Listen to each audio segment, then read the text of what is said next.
Get this and get it straight. Crime is a sucker's road, and those who travel it wind up in the gutter, the prison, or the grave.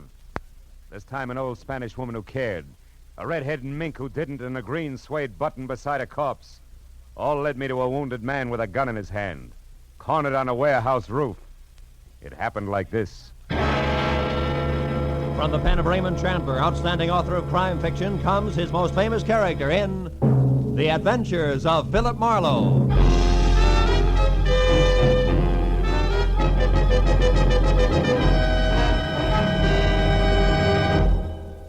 Now, with Gerald Moore, starred as Philip Marlowe, we bring you tonight's transcribed story, The Man on the Roof.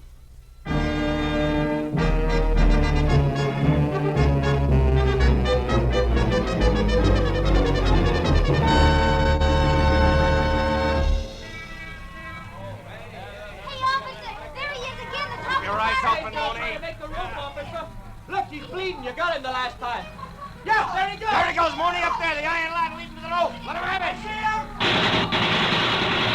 They missed. He's on the roof now. He made it, Lieutenant. He's on the roof. Should I go up the fire escape after him? No, he's got a gun, Mooney, and he's hit.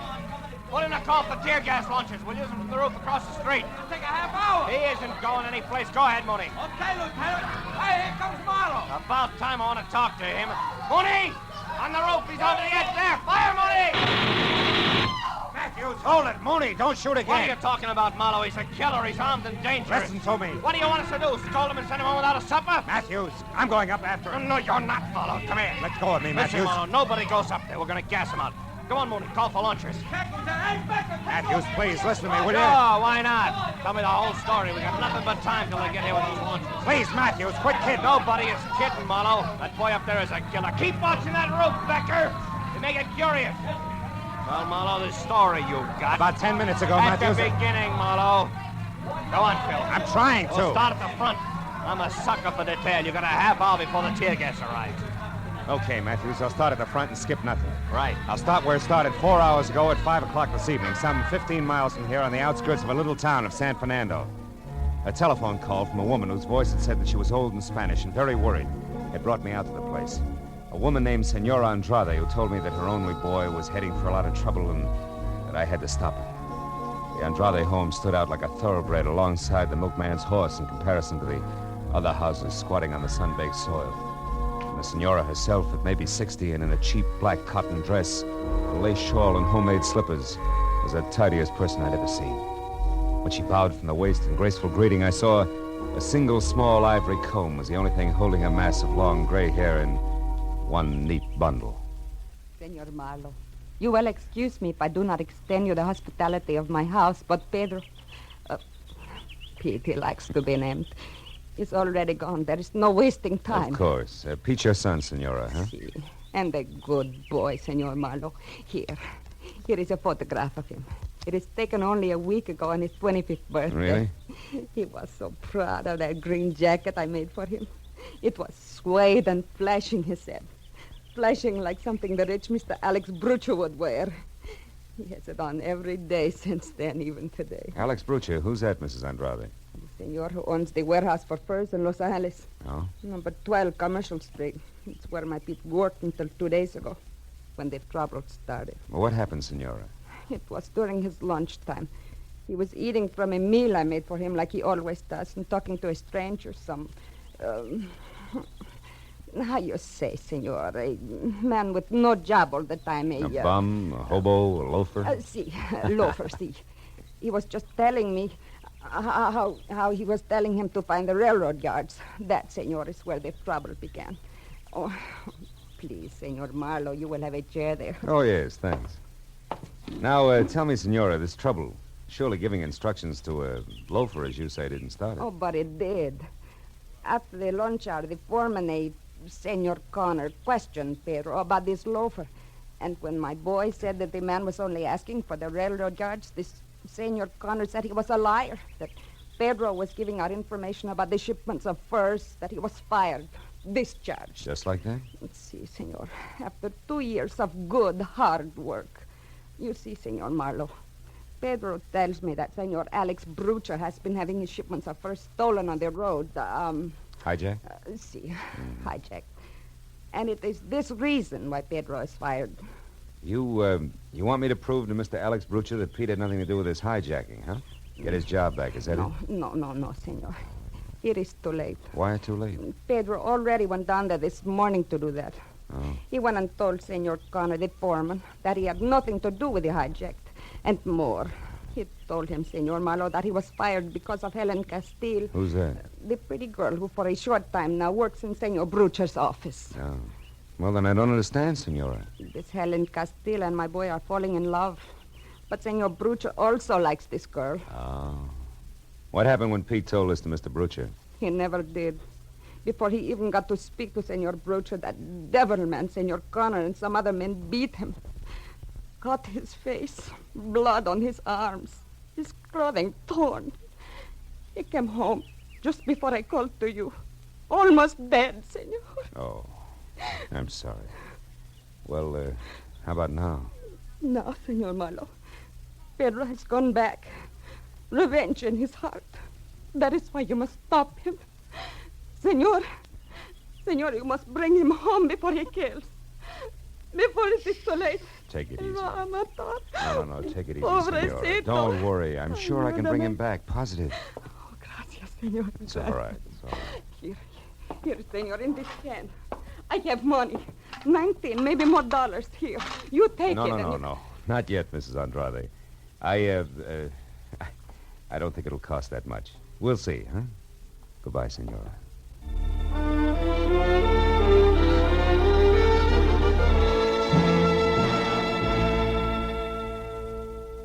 It was an hour's drive to the Brucher Fug Company warehouse on Commercial Street in downtown L.A. I started up a long cement ramp that led to a glass cage in a far corner of the warehouse marked office. It was just about the end of a working day.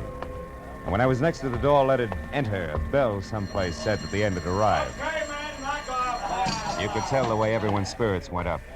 Everyone except the girl inside, half leaning on a file cabinet. I figured she was Helen Castile until I got closer. The on-fire red hair and green eyes with hat and shoes to match could have gotten by.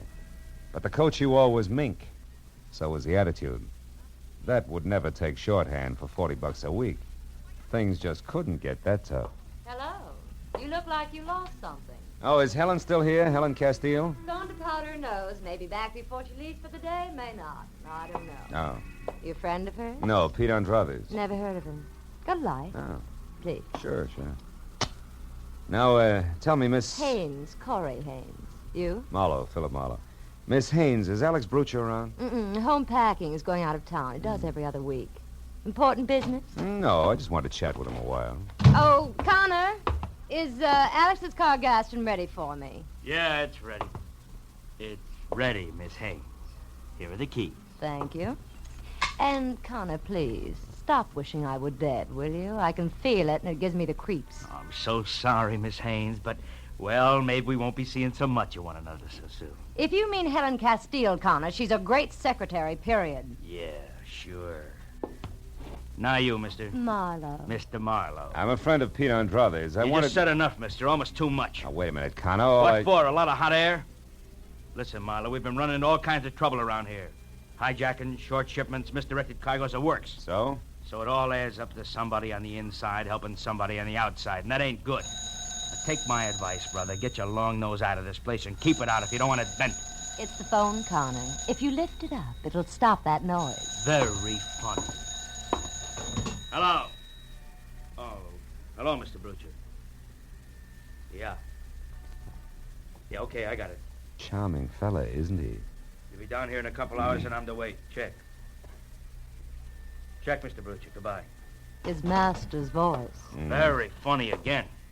You'd better let me have the keys back, Miss Haynes. The boss isn't going out of town after all. He'll probably want his car. And I'll probably give it to him myself after I've run a few errands I have in mind.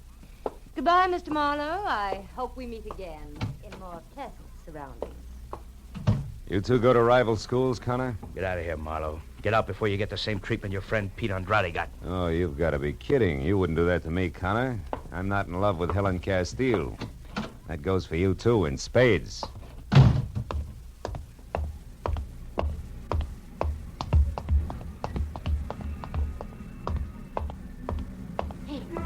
Hey, you, Mr. Marlowe. What? Over here behind the crates. I don't want Connor to see us. I'm Helen Castile. How do you know who I am? There's an intercom phone in the office you just left. Yeah, I see what you mean. I knew Pete was in some trouble. I haven't heard from him in 2 days. Oh, Mr. Marlowe, what they've done to him is terrible. But how do you know about it? Did Pete come to you? No, his mother hired me. I'm a private detective, which, Helen brings up a sharp point. Are you sure you're not playing both sides, baby? Well, you... All right, save it. That's all I wanted to know. All you want... You mean you just said that to see how I'd act? Well, I had to be sure. After all, you're still working for Alex Brucher. Not anymore. I only stayed on before this because I didn't want Pete to be fired. Shh. Hold it. I think we've got company. It could be rats. There's some around. Yeah, with and without brass knucks. Now, listen, honey, for everybody's good, I don't want Pete mixing with Alex Brucher. Now, before you get out of here, tell me fast, where does the boss live? 41 West Adams Boulevard. 41 West. Okay, now go. I'll cover you till you're clear of the place. Go on. All right, my car's across the street. If you need any help later, Mr. Get Marlowe... going. That rat may have friends. Okay. Goodbye, Mr. Marlowe.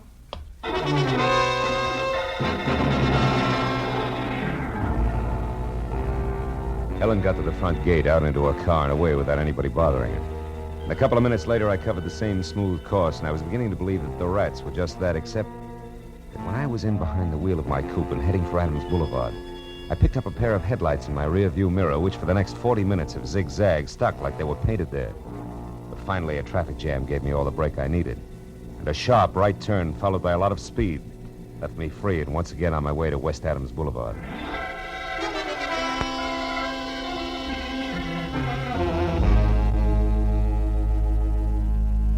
The place was turn-of-the-century stone block mansion, but the rest of the neighborhood had gone slumming a long time ago. I was about to try the knocker when I noticed a thin slice of pale light that said the front door wasn't closed all the way. I started in, edging toward the sick light that came from a single lamp in what used to be called the library. And then suddenly I saw him. A man in a smoking jacket, lavishly monogrammed A.B., his face beaten raw, his clothing almost shredded, blood clotted thick on the back of his head. He was dead in the corner of the room. Next to the body was a heavy marble lamp base, also bloody. Inches from that, I found something that might as well have been Pete Andrade's calling card. A button made of green suede I had in my pocket just before the company spoke up. Don't go for your gun, Marlowe. That'll leave us even. So the kid finally made it, huh? Maybe. Maybe I did it, Connor. Nuts. You just came in, I know. I was waiting outside. When the jerk I had on your trail lost you, I figured I'd better leave the office, but quick. I figured right. But tell me, Marlowe, just so I score 100%, what's your angle? The Andrade kid's mother. I'm a private detective who was working for her. She was afraid of this. Oh, no. Stop. The sentiment's killing me. I wish something would. Well, let's call the police. Not so fast. What do you mean? I've already got the rest of my figuring done. About now, the kid should be at his girlfriend Helen's flat. I know where it is, and that's where I'm going. You see, Marlowe, I want to be a hero. I want to bring the kid in. Understand? Oh, sure. Real easy. You want to bring him in dead. That way nobody even mentions the beating you gave him on Brucher's orders. Because he wouldn't stay away from Helen. That way you're clean. Exactly. Clean as a whistle. Except for you and your big mouth. Now stand still, Peeper. I want to whisper something in your ear.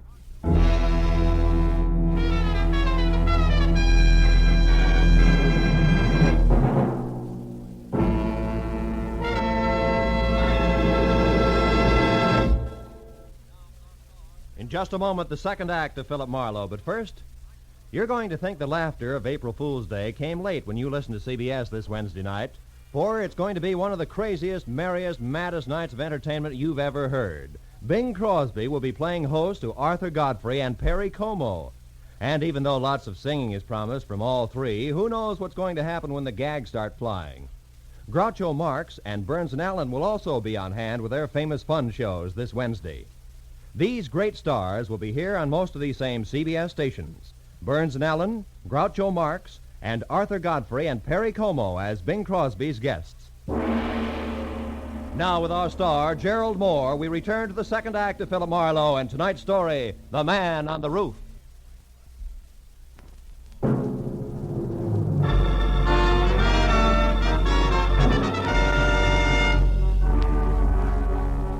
Connor started toward me with a .38 wrapped in his thick fist. I figured I better do something about him and do it fast. I waited until he walked around Brucher's body on the floor and it was out of his line of vision, then I pointed at it. Connor, look, he's moving. What's that? Hey! An old trick, sucker. Now let's throw your gun out of the conversation. We'll start over. Come on, get up. Get your hands off. Get them off, you crummy! Look, Heavy, I'm going to get an answer out of you one way or another. Make it easy on yourself. Now get up. I said get up. All right. All right, Wise. You win this round. That's better. What do you want to know? Helen Castile's address. She's got her room. Number 4, 3200 Crenshaw. Hey, thanks. So long, muscles. I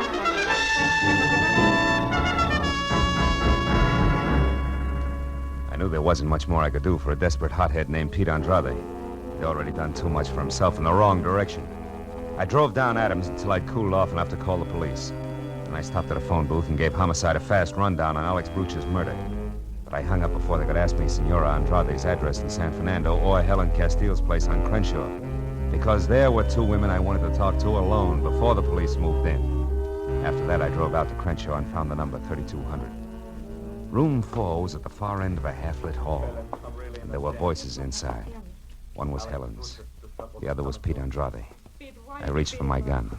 I went out of my head, Helen. I must have hit him 9 or 10 times, hard. What are we going to do? I don't know. I've got to think. It's a little late for thinking, Pete. Who are you? He's a private detective. Yeah, I'm working for your mother. I was, up until I left Bruch's place. He's dead, Pete. Pete. Oh, no. I didn't mean to kill him. But I'm not sorry. I want you to come along with me, Pete. Quietly. Turn yourself in. No. Hey, Pete! Helen, get away from me. Stop it. Oh, you little... He's gone. Got it. Don't move, Marlo. Don't move or I'll shoot. You crazy I fools. knew you wouldn't shoot me, Marlo. Next time you'll be surprised. There won't be a next time. We're going to get away. It's our only chance now. You haven't got a chance if you run.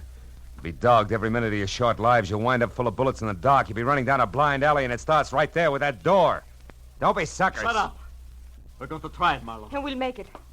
We've got to have money, Pete. Yeah, and I know where to get it, too. Brucher always kept plenty of petty cash in the office at the warehouse. I'll take that. What about the watchman, Pete? Are you going to keep on killing? Pete, listen.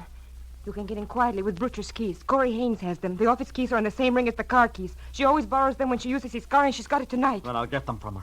Where does she live? Out on Orange Drive. 210, I think. Will you listen to me a minute? You're heading for the original dead end, both of you. Why don't you give yourselves a break? Now, what do you call a break, Marlo? Pete rotting in some prison until we're both too old to care? I'd rather have the bullet. Let's get him out of here. That closet will do. Go on, Marlo, inside. Move! Sure. What are you waiting for? Go on, close it. I know what you tried to do for my mother, Marlo, and for Helen and me. I'm sorry it couldn't work out. Thanks anyway. Nuts. I'm leaving, Helen. I'm ready. You're not coming. You're staying here. What? Marlo was right. This is a blind alley, a dead end, and I won't take you into No, it. Pete, I'm going with you. No, you're not. Stay back. I mean it. Please. Stay back, I say. Helen, unlock this door. We still may be able to stop it.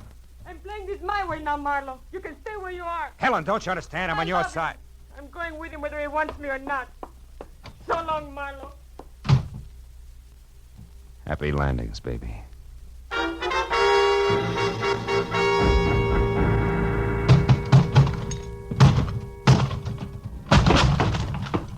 The lock on the closet door gave up before I did, but only because it was older by several years. I got out of the house and kept ahead of the speed limit all the way to Orange Drive and figured for what it was worth that I'd cut Pete's lead down to a scant 10 minutes. I parked in front of a Spud Nut coffee shop on the corner and walked down to 210. By the time I got within knocking distance of Corey Haynes' front door, I could see that the only light in the place was spilling out of the sunken double garage that housed the new gray Nash. But when I moved closer, I knew that 10 minutes was all that Pete Andrade had needed. Corey was sprawled out on the grease-spattered concrete floor and very still. Very still. And standing limply against the wall was Helen Castile, staring down at the redhead with a pair of hopeless eyes that seemed already half dead. As I walked down the ramp, she heard me and looked up. I knew you'd get here. I don't care now. We're both late, is that it? Yeah. I didn't see him. He was already gone when I got here. Found her like that. Then he must have gotten the keys. Yes, from her purse. That's it over there. Uh-huh. Why didn't you follow him? You knew where he was heading. I couldn't. When I saw her there, I just couldn't because I think she's dead, too. No. She isn't dead. You mean she's just out? Yeah. A long way out, but not dead. From the looks of things, she must have put up quite a scrap. Maybe she... Wait a minute. What? There's something screwy here. Oh, Miss Corey! Miss Corey, what's happened? Who are you? Miss Corey's maid. What's happened to her? She's unconscious. Oh, this is terrible.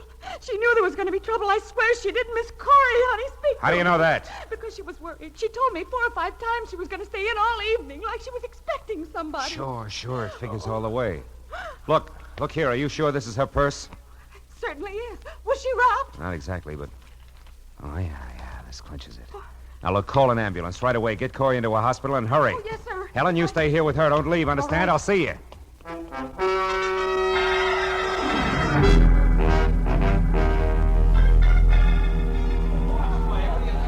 And that's it, Matthews. That's why I broke a few speed laws getting from Corey's garage down here to the warehouse.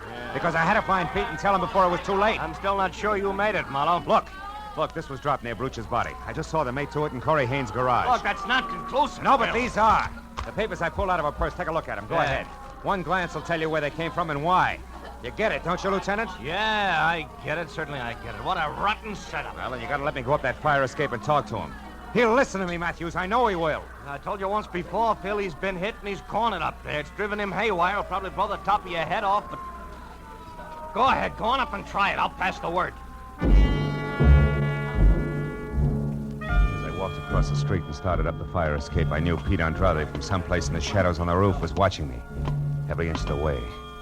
But I climbed up to the 4th floor before I spotted him. His head inched out over the ledge. My own .38 in his hand. I went on to the 5th floor and started up the ladder to the roof when it came. Stop there.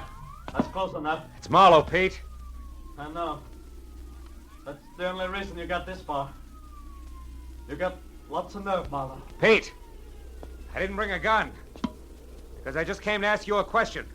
Nothing else. Question? Yeah. A big one. Did you use anything on Brucha except your fist, Pete? No. Why? What's the difference? Plenty. I don't think you killed Brucha. What? This a trick? No, look, It is- Pete, no trick. Look at this. I found this green suede button near Brucha's body. I thought it came from your jacket, but it didn't. It was torn from a pair of green suede shoes that Corey Haynes had on tonight. Corey Haynes? I don't get you. It means first she's a liar. That she saw Brucha tonight. It means she got there after you did. Probably found him unconscious where you'd left him and finished the job with a heavy marble lamp base. You're crazy. This is a trick. Why would she kill him? They were going together. They had been. Until Brucha got interested in Helen. Yeah? After that, Corey was on the way out, and she knew it. She decided to get all she could out of him while she had the chance. Go on. Every time she borrowed his car, she used the keys to get into the office, steal information out of the files, and sell it. She was the informer. That thing. I'm coming up, Pete. How do you know all this? I found some papers to prove it in her purse. She was in a tough spot when Brucha changed his mind about leaving town tonight. Yeah? She had to get the papers back in the files or Brucha would discover they were missing.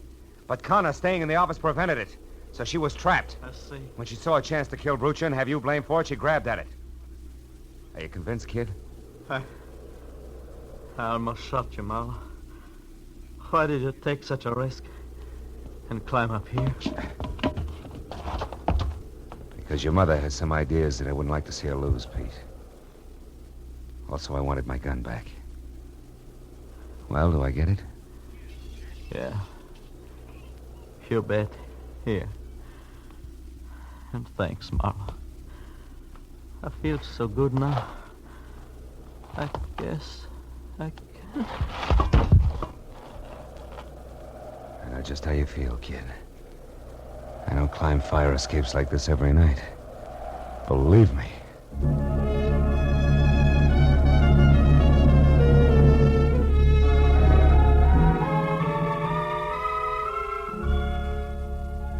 It was a long, long time before all the scattered reports were in. Before the doctor in the prison ward had said that Pete would be okay, and before Corey Haynes had put a wobbly signature to a full confession of murder. And still another hour went by as I drove out across the wide, flat valley to San Fernando. Where the profile of the hills in the east had already begun to show against the gray dawn rising behind them. When I stopped in front of the little house and went up to the door, Senora Andrade was there on the porch. She'd waited all night. Her expression didn't change when I told her all that had happened.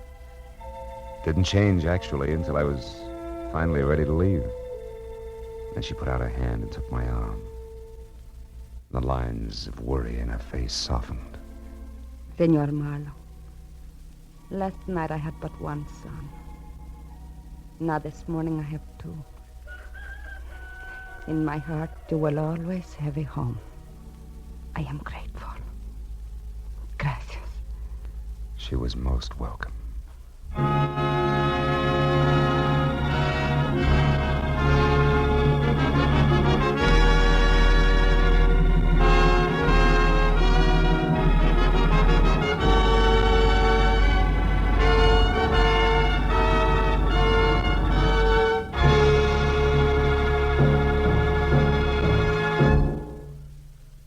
The Adventures of Philip Marlowe, bringing you Raymond Chandler's most famous character, star Gerald Moore, are produced, directed, and transcribed by Norman MacDonald, and are written for radio by Robert Mitchell and Gene Levitt. Gerald Moore may currently be seen starring in Republic's The Blonde Bandit. Featured in our cast tonight were Virginia Gregg, Jack Edwards, Lillian Byaff, Doris Singleton, and Jack Crucian. Detective Lieutenant Matthews is played by Larry Dobkin. The special music is composed and conducted by Richard Arant. Be sure and be with us again next week when Philip Marlowe says... This time a platinum wristwatch, a body on a lonely strip of beach, and a case of heart failure in a Beverly Hills garage. All added up to blackmail, 25 years old, and a killer who would never be caught.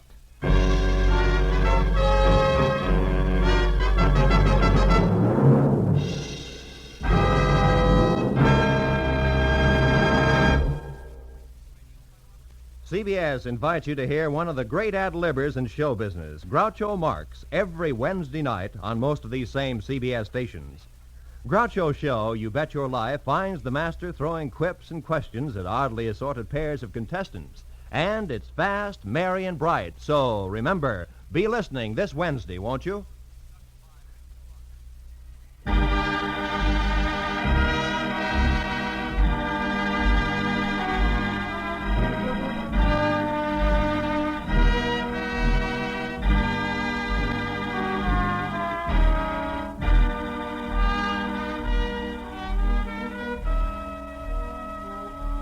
When disaster strikes, the Red Cross is on the spot to give relief in the emergency.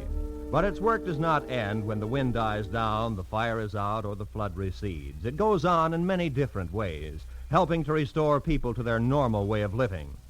The Red Cross is a great humanitarian service in which you have a very direct part, because the funds which are used are the contributions which you make to the Red Cross, and they are funds used in a common-sense program that ensures the most good for the most people.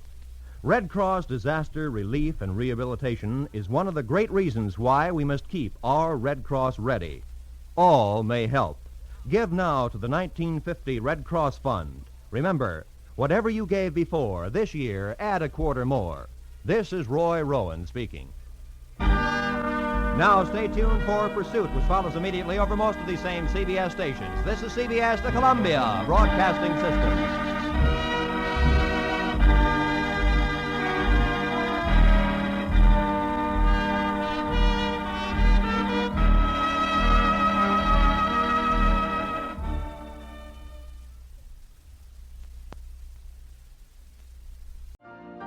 You've been listening to the OTR Gold Network. Find more classic radio at otrgold.com.